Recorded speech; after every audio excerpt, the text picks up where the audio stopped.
Great কর্মোরেন্ট বা বড় পণকুড়ি পাখি একটি মনোমুগ্ধকর পাখি যা বিশ্বজুড়ে বিস্তৃত। এদের দৈনন্দিন জীবনযাত্রা, মাছ শিকারের কৌশল এবং দলবদ্ধ বসবাস একে অন্যান্য পাখিদের থেকে আলাদা করেছে। এটি প্রধানত জলাভূমি এবং সমুদ্রের কাছাকাছি এলাকায় বসবাস করে।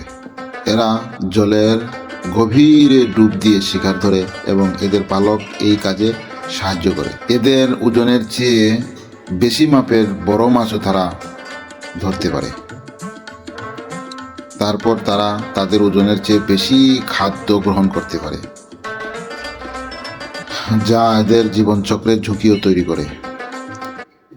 এদের মৃত্যুর প্রধান কারণগুলোর মধ্যে অতিরিক্ত ভোজন। এরা নিজের সমান বা তার চেয়েও বড় মাছ গিলে ফেলে, তারপর শ্বাসরুদ্ধ হয়ে বেশিরভাগ পাখি মারা যায়। ধন্যবাদ, ভালো থাকবেন।